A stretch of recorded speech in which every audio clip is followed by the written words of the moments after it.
Yuk kita keluar angkasa. Jojo sudah buat roket.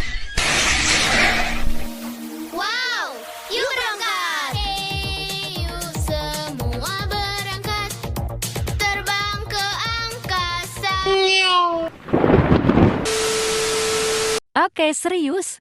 Sebelumnya perkenalkan, kami dari kelompok 1 yang beranggotakan Oktarino Trianto, Putri Wulandari, Muhammad Rahul, Nirjanan Taugus, Hairul Imam, Oki, Rino. Yuk dimulai. Duh, bingung deh. Sebenarnya apa sih teknologi luar angkasa itu?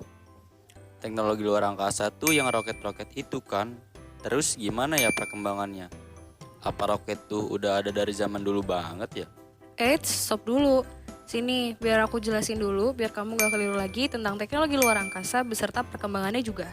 Jadi, luar angkasa adalah teknologi yang digunakan agar manusia bisa pergi ke luar angkasa, menjelajahi dan mengambil objek-objek dari luar angkasa. Perkembangan teknologi luar angkasa tuh pertama kali dimulai sejak Perang Dingin yang melibatkan Amerika Serikat dan Uni Soviet dan semakin berkembang pesat hingga sekarang. Nah, untuk penjelasan lebih lengkap, nanti bakalan dijelasin lebih detail ya sama teman-teman yang lainnya. Oke, kita bakal masuk ke materi pertama, yaitu tentang sejarah perkembangan teknologi luar angkasa. Oke, kita bahas dari bagian sejarah awalnya dulu ya. Jadi sejarah awalnya itu dimulai pada era Perang Dunia II. Nah, pertama-tama sejarah teknologi luar angkasa dimulai oleh Jerman pada tahun 1930-an. Dipimpin Wernher von Braun. Wernher von Braun timnya berhasil menciptakan roket V2 atau agregat 49 atau A4 yang digunakan sebagai senjata Jerman pada Perang Dunia II. Nah, di samping itu ada juga loh ilmuwan Jepang yang bekerja untuk Amerika Serikat, yaitu satu Wernher von Braun di Amerika Serikat menciptakan roket Saturnus 5 membantu misi Apollo pada tahun 1969.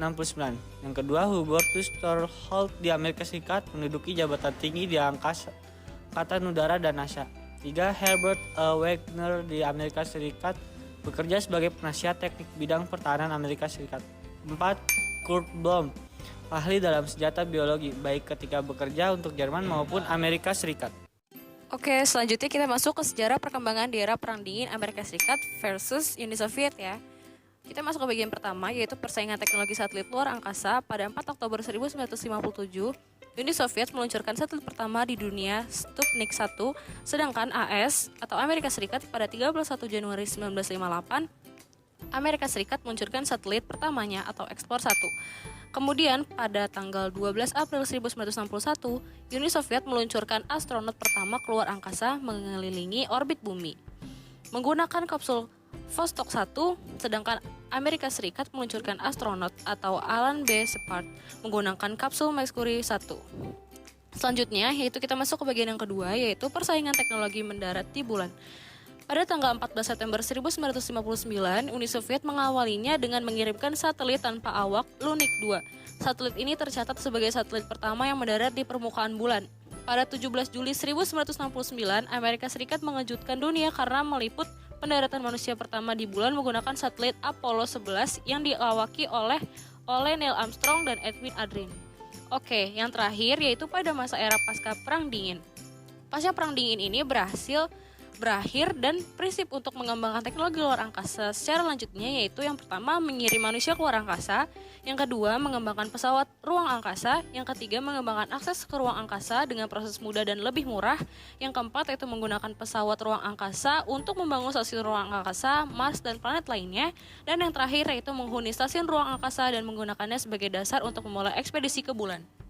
Oke guys, kita masuk ke materi kedua ya, yaitu perkembangan teknologi luar angkasa di Indonesia.